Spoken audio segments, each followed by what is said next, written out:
alongside Anthony Florio. We are awaiting the arrival of Michael Bullock. If he comes up, then we'll catch up on what he missed. If we don't, then I guess we'll see him on Monday night or WrestleMania week. All right, guys, so here we go. We're not even going to waste any time. We're just going to dive right on in to SmackDown Live from the Mohegan Sun Arena in Uncasville, Connecticut. That was live on Fox last night. Started it off with the tag team fight as it was Pretty Deadly versus Randy Orton and Kevin Owens. Winners of the bout in 6 minutes and 59 seconds, just a hair under 7 minutes. It was Pretty Deadly. They stole the fight.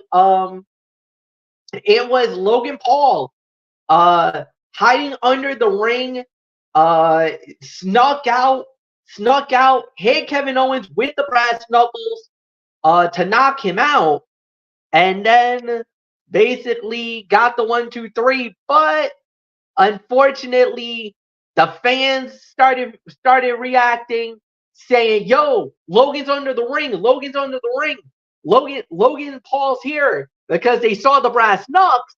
So Orton's looking around like, where's he at? And then Owens started pointing, maybe under the ring. And sure enough, the fans were even pointing. They're like, over here, over here, over here. He's under here. Sure enough, Orton unveiled. He found Logan, started a beatdown. But before he could do anything, Logan made a getaway and basically commandeered a car and drove out of the Mohegan Sun Arena. Look, solid match. You can say about maybe 2.5 stars. Yes, the ending seems fitting. You know, it gives. Hey, if you're Pretty Deadly, you just got the biggest wins of your careers. You just knocked off Randy Orton and Kevin Owens in a tag team fight. Many people thought you had no business winning that match. You won. Congratulations. Well done. But for Logan Paul, boy, you are in bigger trouble than you've ever been in your career right now. Because I don't know how this is going to play out, but man, Logan is stuck his nose where it didn't belong, cost Orton and Owens the fight. Oh boy, that's all I'm saying. Anthony Florio, it's yours. 2.5 stars for me. Yeah, 2.5 for me as well. WWE tag matches usually have a pattern to them. You can often predict when tags, double team spots, and big moments will happen. They are often structured in a way that makes sense, but the repetitiveness can make things a bit too predictable sometimes. Thankfully, all 4 of these guys are talented, so this was a solid encounter to start the show. Logan Paul showed up out of nowhere and knocked Kevin Owens out with some brass knuckles to give Pretty Deadly the chance to win. The finish was somewhat surprising, but it led to a funny moment when Randy Orton saw Logan Paul scurrying under the ring during a replay. He pulled Logan Paul out from under the ring and began beating on him. The Viper and the prize fighter chased him out of the arena. And Orton looked like he was in a great mood during his entrance, and the brick wall graphic for Owens isn't bad, but it could look a lot better. And Prince used Orton's own signature suplex to drop him on the announce table. So I definitely agree with the rating. 2.5 stars. Without a doubt, the biggest win for Pretty Deadly to knock off 2 guys the caliber of Randy Orton and Kevin Owens, who I do believe are both Grand Slam champions, if I'm not mistaken. So, yeah, anytime you beat 2 guys that caliber, yeah, how can it not be their biggest win? Unless one day they decide to put the tag team titles on them, which you never know, could happen, at some time. So we don't know, but 2.5 stars. And speaking of the tag team titles, MF, the first of our 2 big qualifier matches where the winners will join the 6-pack frenzy at WrestleMania. Yes, indeed. And it was Austin Theory and Grayson Waller versus the Street Profits. And it was Austin Theory and Grayson Waller. They are going to WrestleMania. They will be a part of the ladder match. They advance 6 minutes and 20 seconds. Anthony Florio, Wow. Did we honestly, truthfully, I think we both were thinking maybe the Profits, but they gave it to Waller and Theory, and they are going to WrestleMania. Because Lashley and the Street Profits versus the Final Testament is far from over. You know that. And I'll get more on that in just a second. It's another 2.5-star match. This was not a one-sided encounter, but it felt like the Street Profits were definitely controlling the pace more often than not. Karrion Kross showed up on the big screen to provide a distraction, which allowed Austin Theory and Grayson Waller to steal the win and earn the spot in that match, in that 6-pack ladder match for the Undisputed Tag Team Championships at WrestleMania. This match was pretty uneventful, except for one spot during the first half involving the announce table. Everyone looked good, but they didn't get enough time. AOP attacked the Street Profits and were joined by Karrion Kross. Bobby Lashley came to the ring, but was overwhelmed and taken down. And Montez Ford's counter of a double suplex looked great. And Corey Graves got taken out when the fight spilled out of the ring and into the announce table. And Wade Barrett seemed amused. Unreal. But the spot of the match, MF, there's no doubt about it. Did you see that pounce by Angelo Dawkins? Oh, yeah. Whew. Somewhere the alpha male Monty Brown, Marcus Corvon, or whatever you want to call him, he was smiling when he saw that. So, man.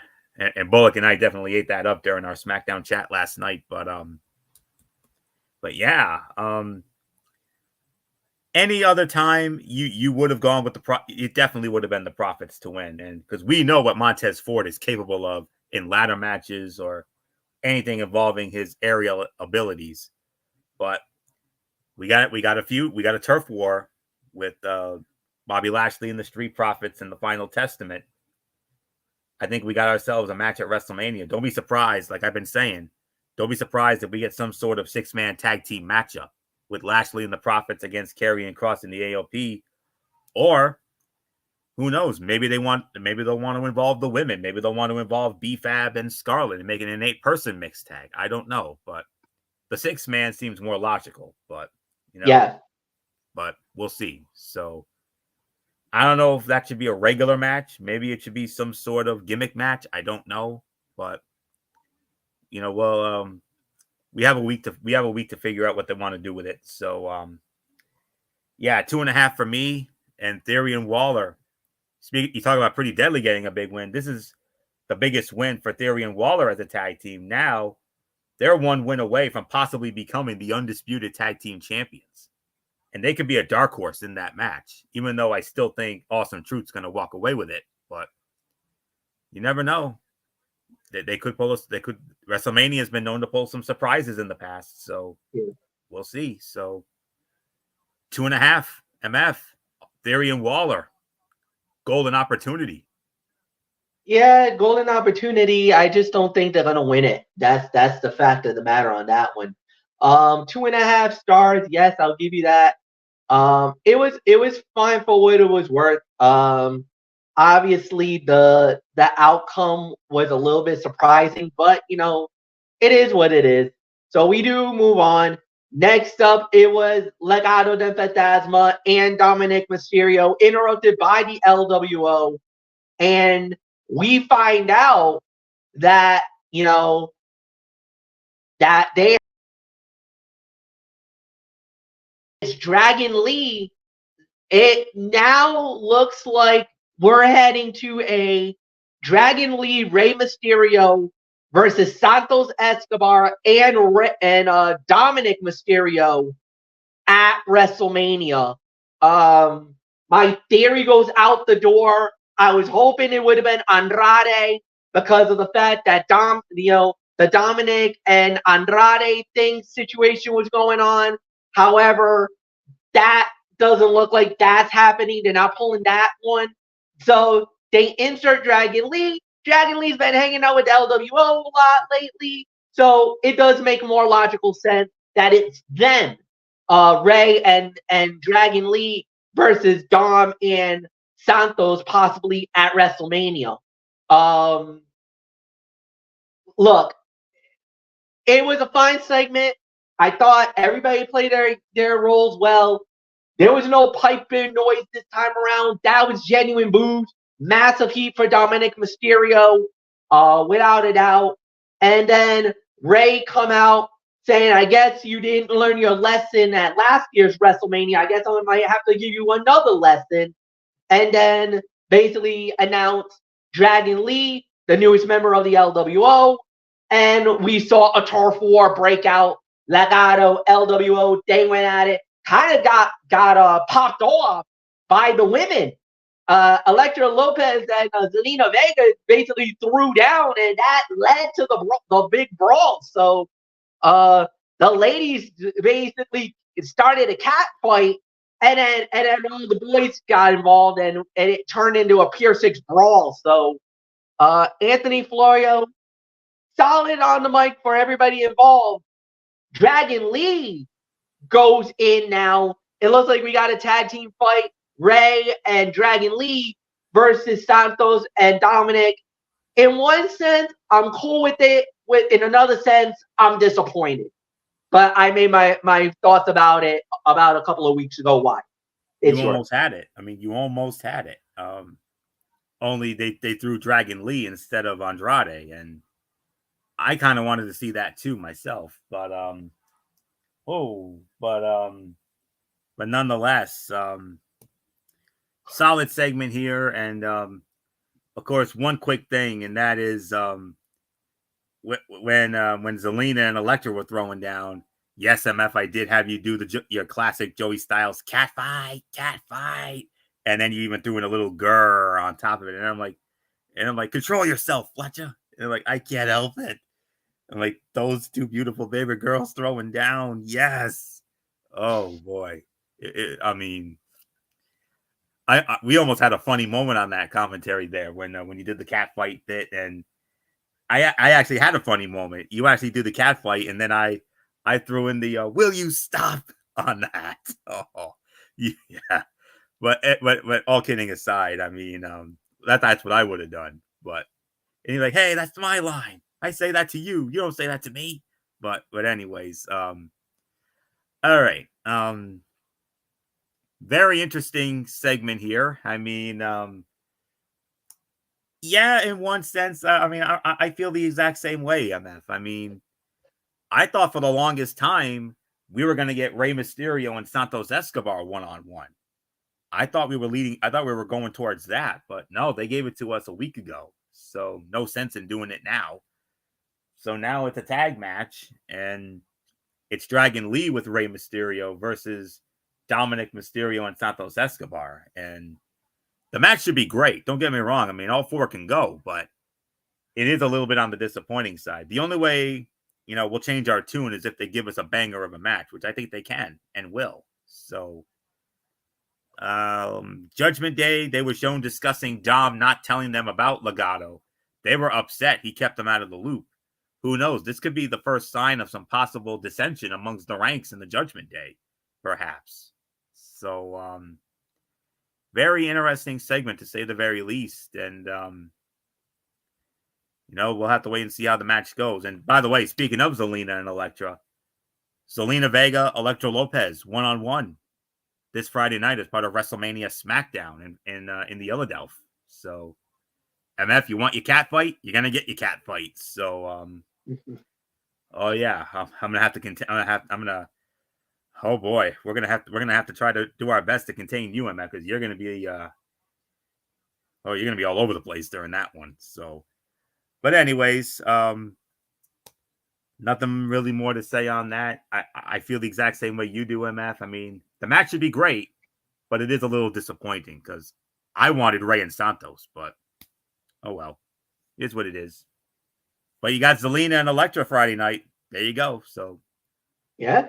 And speaking of Legado, Humberto and Angel, no rest for the weary, as the saying goes, because they had to go up against, one of the hottest and fastest rising tag teams on SmackDown today, and two guys who I know you're high on, MF. The New Catch Republic, and yeah, it's Tyler Bate and Pete Dunne, winners of the bout in 8 minutes and 45 seconds. It was the New Catch Republic. Pete Dunne and Tyler Bate is going to WrestleMania. They've advanced. They've won it. So nothing more to say. Anthony, it is yours. No surprise about this outcome here. Despite Angel and Berto being beaten up, they ended up having a competitive fight against the British Strong Style Specialists, but they still ended up losing to Tyler Bate and Pete Dunne. This was another solid tag match that could have been much better with just a few more minutes. Tyler Bate, Pete Dunne, Angel, and Berto work very well together, so let's hope we get to see more of them in the ring down the line. Tyler Bate has some great agility for a guy who doesn't make high-flying moves his main attraction, and Angel had a great little sequence of moves toward the end.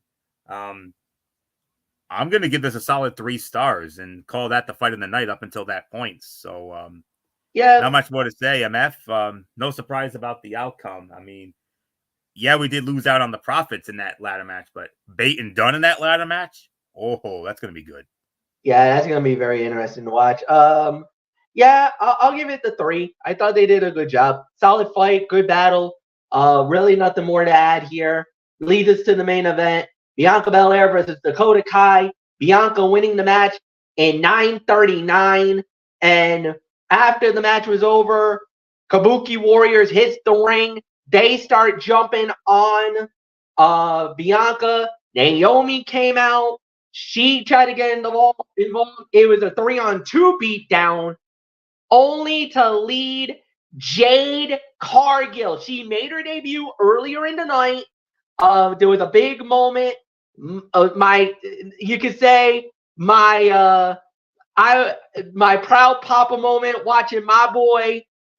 So far I can honestly say, and I know I'm going to get a lot of heat for this, but one of the best GMs we've had on SmackDown in about, I can say, in about the last 10 years.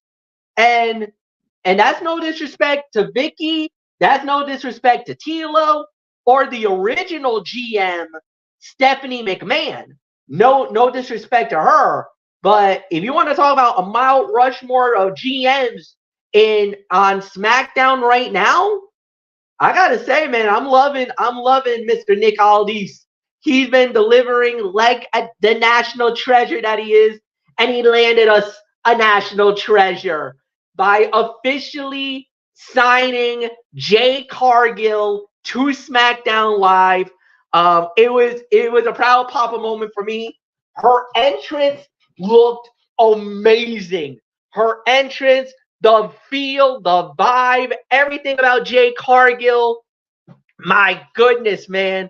What are we going to get very, very soon is all I'm going to say about that.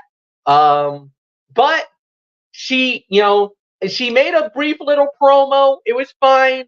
But she got involved at the end and just cleaned house, basically eliminated every single member of Damage Control. She took out Dakota Kai. She took out Kairi Sane.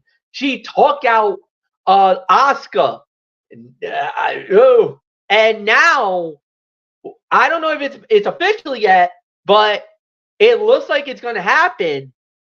Kabuki Warriors and Dakota Kai versus Bianca Belair, Naomi, and Jade Cargill, 6-woman tag at WrestleMania. Whoa. Anthony Florio, Bianca beats Dakota at 9:39, and we got ourselves a monstrous 6-woman tag possibly at WrestleMania. Well, in the immortal words of Monday Night Raw's general manager, Mr. Adam Pearce, it is official. That match will happen at WrestleMania. It's not possibly a match. It is going to happen. Michael Bullock sent it to us in our Talking Wrestling TXN Messenger chat late last night. So, and according to Wikipedia, it's there. So, it is official, ladies and gentlemen. It will be Jade Cargill, Bianca Belair, and Naomi squaring off against the Kabuki Warriors and Dakota Kai in that 6-woman tag at WrestleMania. So it is official. This was the default fight of the night, even though it wasn't a blowaway match or anything. I'll give it 3, teetering on 3.25 for the effort. They worked hard to make this feel like a more personal fight. Belair looked more aggressive than usual, and Kai was trying to use every dirty trick in the book. The EST hit the KOD for the win, but Asuka and Kairi ran down to attack her right away. Naomi showed up to make the save, only to end up being beaten down alongside Belair. Jade Cargill came out at the end to even it up. After taking out all the damage control, Cargill posed with Belair and Naomi, and they all pointed at the WrestleMania sign, just like me, you, and Bullock did MF a year ago when we went to that Monday Night Raw in Providence. But it's not that we might get a 6-woman tag match at Mania with these competitors. We are getting a 6-woman tag. It is official, folks. So, Belair and Kai had a nice sequence with 2 vertical suplexes and a counter. Belair also hit a nice delayed vertical suplex later in the bout. And Kai's scorpion kick looked fantastic. It's not a move everyone can do well. Default fight of the night. 3, teetering on 3.25 for this one. So I do believe I lead off on the overall here. Yes, it is. Yep. Okay. All right. I'm going to tell you right now. Nowhere near close to the epic Raw we had on Monday night. I mean, in a sense, it was one of those, middle of the road kind of shows, to be honest with you, which is fine. You had one more of those to give, but I'll get into my rah-rah speech in just a minute, and I know MF will back me up on it because I know he feels the same way I'm about to. Last night's SmackDown managed to do a lot in terms of setting up more matches for WrestleMania while also furthering feuds that have already been booked for the pay-per-view.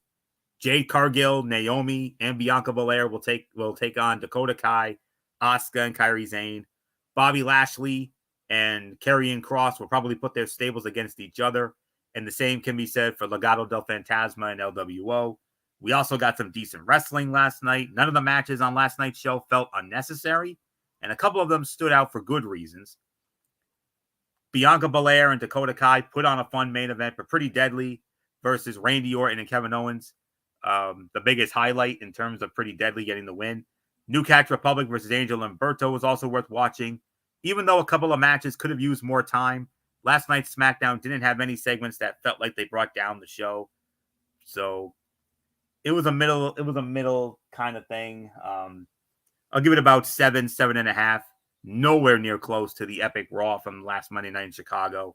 So you had one more in the middle kind of show. I kind of showed to get out of the way. But next week, there's no excuses. There's no running. There's no hiding. Monday night, every TV, I mean, with the exception of AEW, because, AEW, their pay-per-view is not until another good couple of weeks after that. So they have a pass. But Monday Night Raw, NXT, and Friday Night SmackDown all have to deliver. They all have to deliver that final sell. You don't have to sell us. I'm already sold. MF is sold. Bullock is sold. But for those who may be on the fence, I've heard a lot of naysayers. I've seen a lot of naysayer comments on social media saying, I'm just not so enthusiastic about this WrestleMania. And you have a right to feel that way. But WWE has to literally just grab us damn near punch us in the mouth and tell us you're gonna watch WrestleMania, and we're gonna give you X amount of reasons why. Monday Night Raw has to follow after that epicness. I don't expect anything less from Monday Night Raw the rest of the way. I'm hoping we get one just as epic in the Barclays. NXT has to wow us if you want to get people to tune in to Stand and Deliver. And MF, you've done your job. You've loaded up SmackDown. I mean, you got Zelina Vega and Elektra Lopez. You got Jey Uso and Solo Sikoa. You got a Kevin Owens show with Randy Orton and some other thing, including the Andre the Giant Memorial Battle Royale. You got that coming. Which is traditional, yes.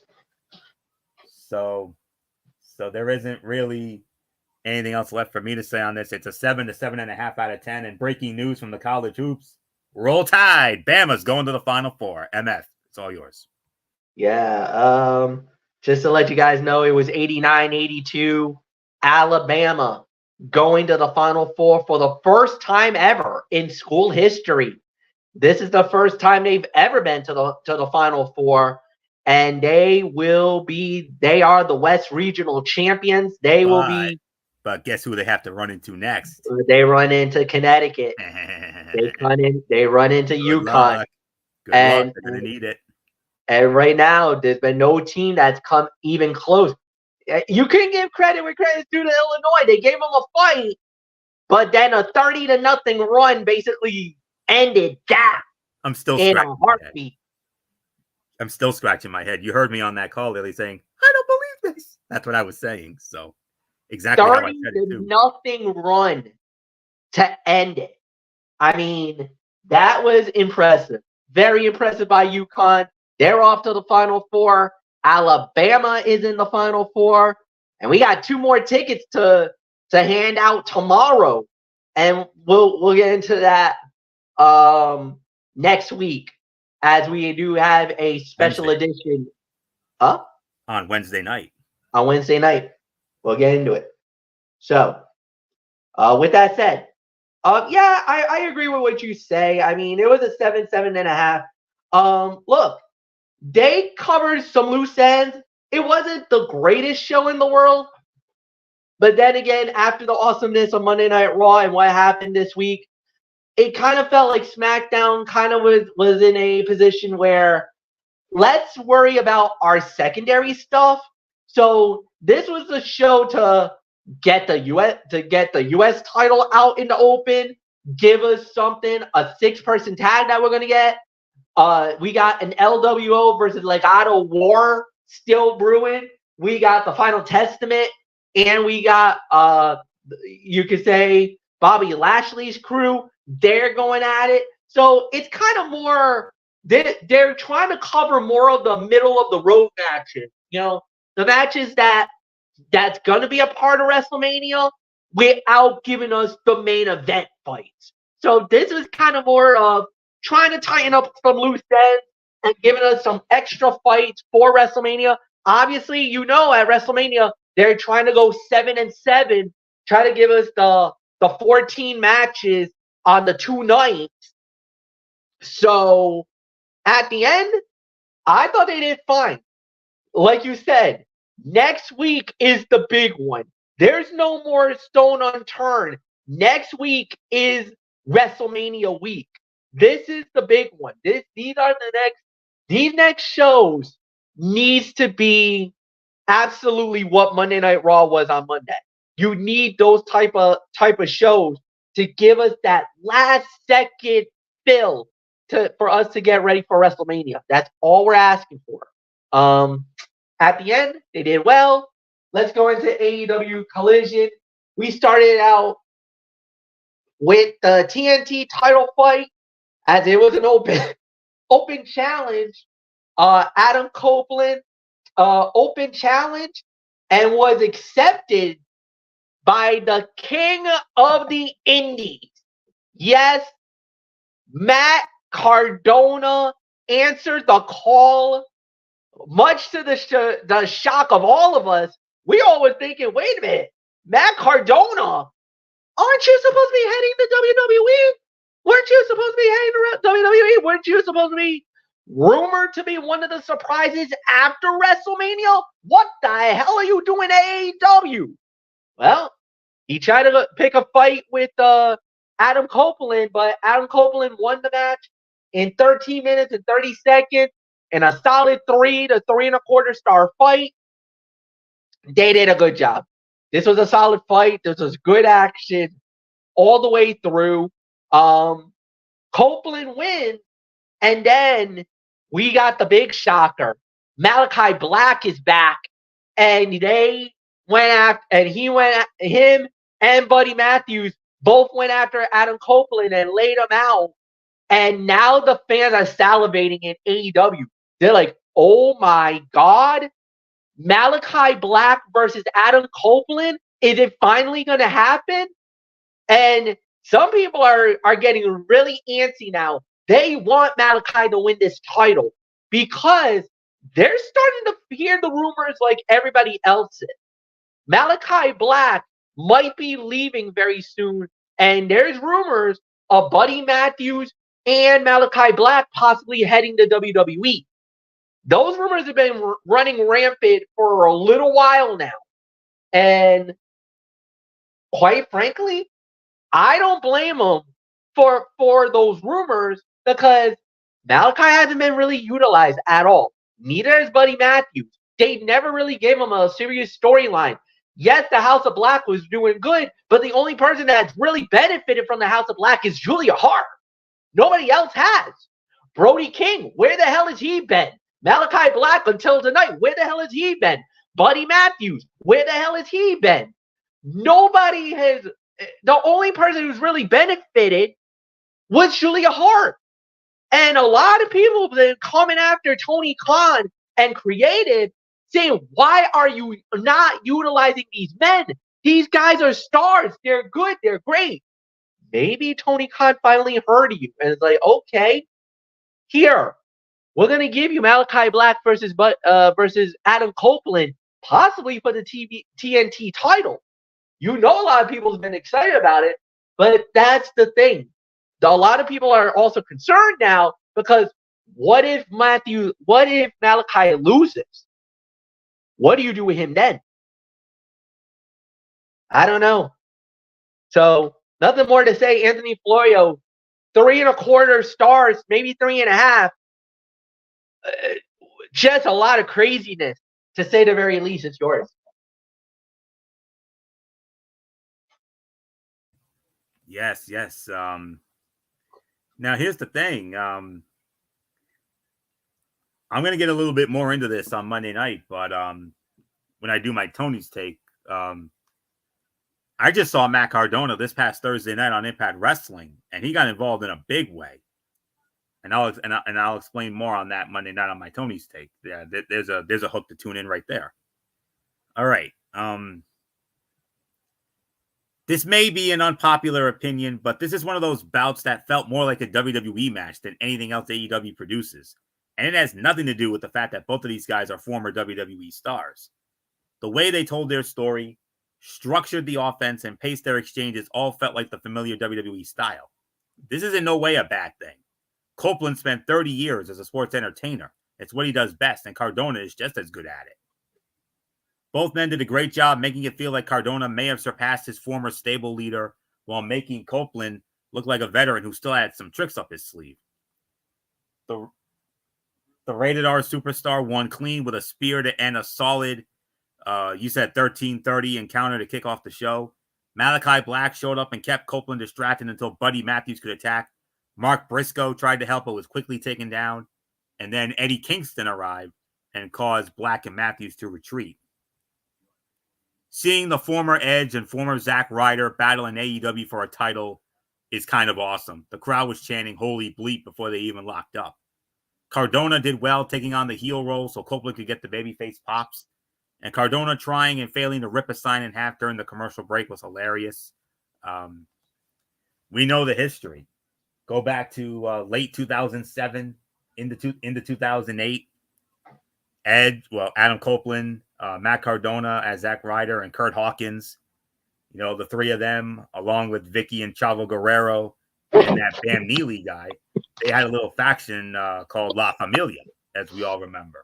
And of course, we all know Edge and we all know Adam and Matt. You know, they were two big parts of that. You know, the Edge heads, Major Brothers, whatever you want to call them, and definitely conjured up those memories, no doubt about that. So it's very interesting. I mean, was this an AEW one-off for Cardona, considering the role he had on TNA Impact the other night?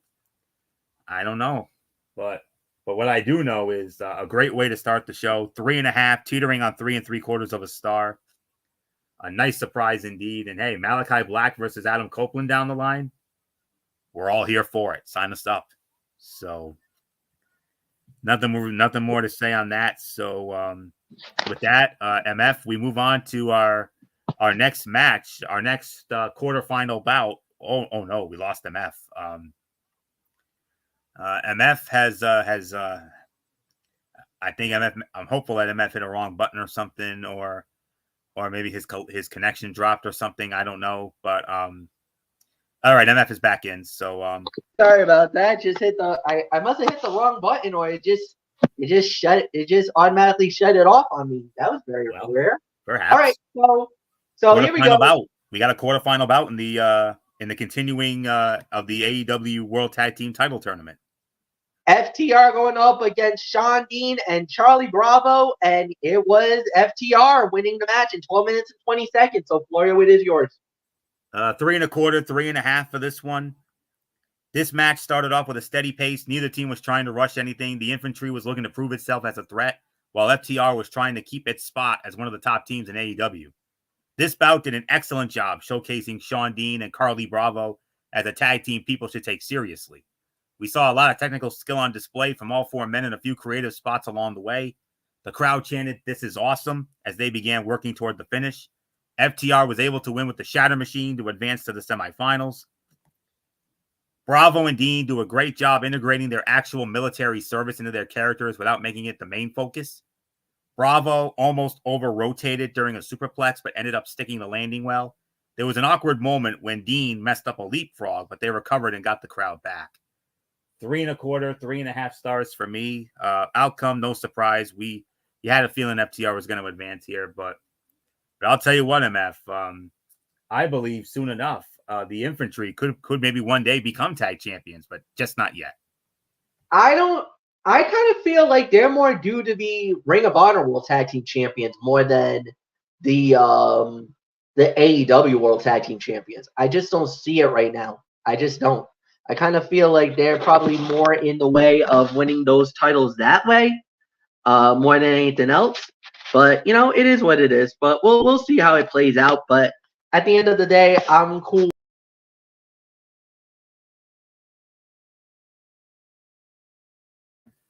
And we've lost MF again, so we will we'll set up for the next match here. Well, it was really a squash. All right, MF back in now. So my apologies on that again. Yeah, I don't know what happened there.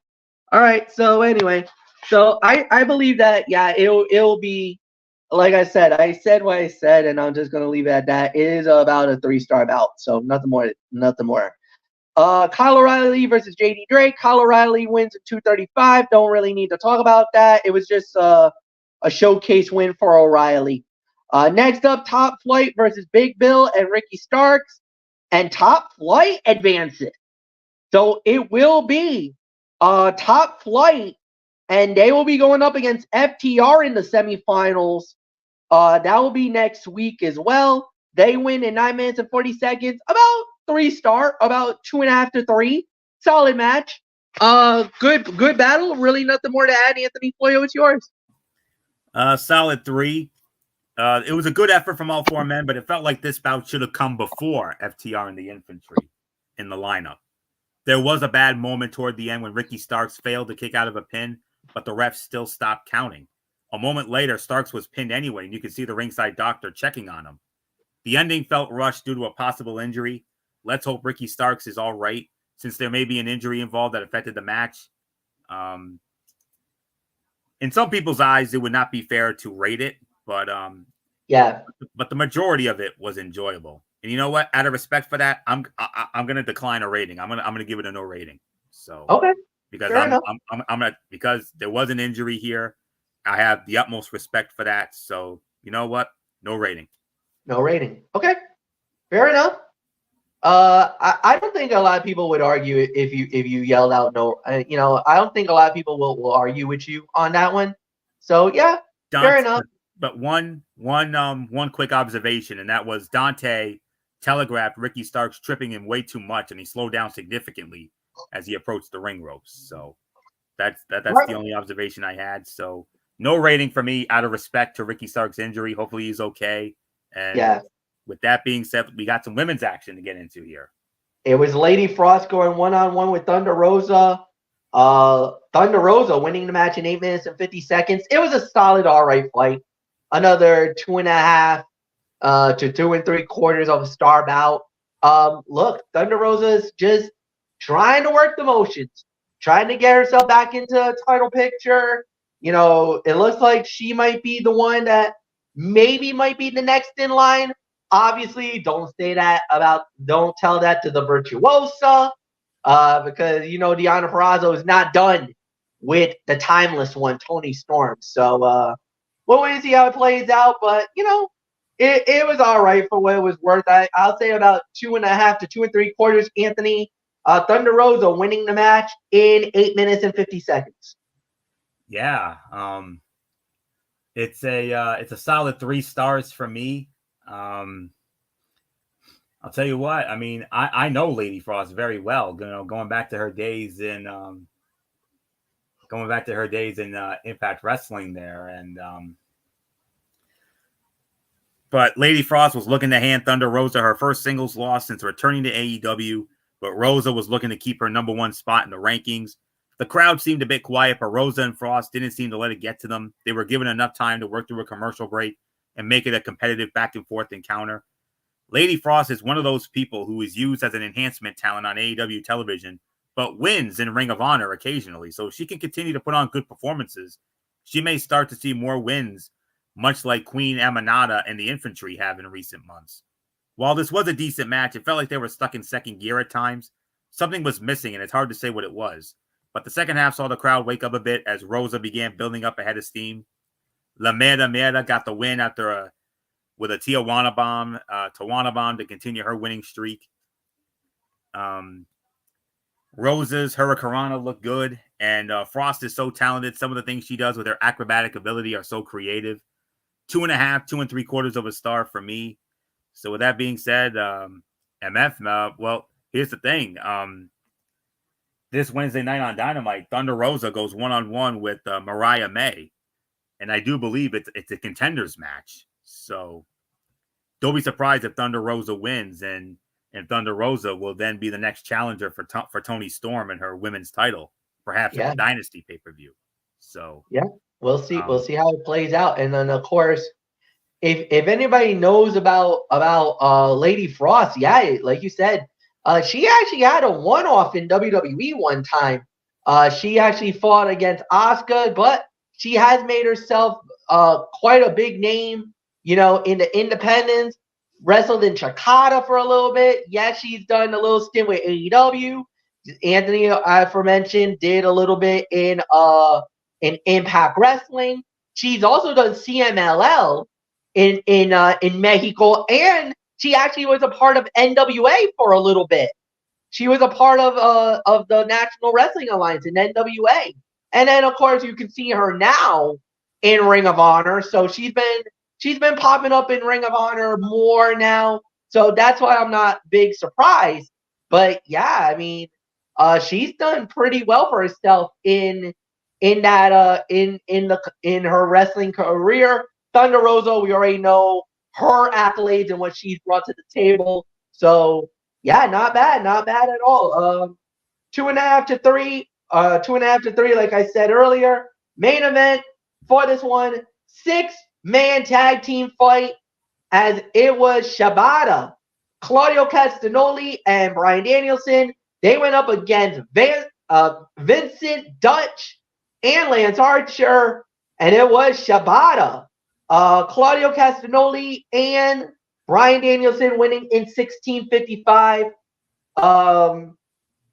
Obviously, fight of the night, 3.5 to 3 3/4 of a star.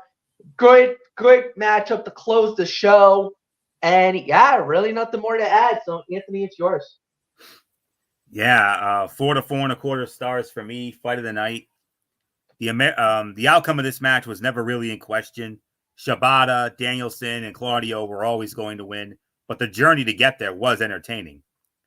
The wrestlers got the pin on Vincent with a running kick to end the show on a high note. BCC having unaffiliated allies on occasion is cool. It makes the group feel more flexible, and I think Shibata would be a perfect fit for that group. I really do. It feels wrong seeing Lance Archer without Jake the Snake Roberts by his side. Dutch moves around better than most guys his size, and Archer and Dutch slamming each other onto Danielson was a fun sequence. Solid 4, teetering on 4.25 stars. A fight of the night for me. So, Anthony, you have final say. You lead off on the overall. Yes, tonight's Collision was a solid episode from top to bottom, but it had a couple of moments that stood out for the wrong reasons. The crowd seemed to fall asleep for a couple of bouts in the middle of the show, and the way Top Flight versus Ricky Starks and Big Bill ended left a lot of people wondering what happened. FTR versus the Infantry was a great encounter, but most people will probably be talking about Adam Copeland versus Matt Cardona due to the surprise appearance from Matt Cardona and the history between the two men. Like I said, going back to their WWE days. Tony Storm kissing Mariah May is going to be a talking point. But what matters is Mariah May's upcoming #1 contenders match against Thunder Rosa this upcoming Wednesday night on Dynamite. AEW has been on a bit of a roll lately, so some episodes are bound to feel a bit less memorable along the way.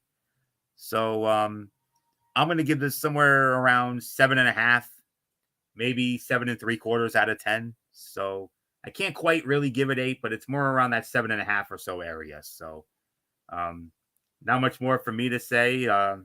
MF, take us home. 7.5 is my rating as well. I thought they did a really good job with it.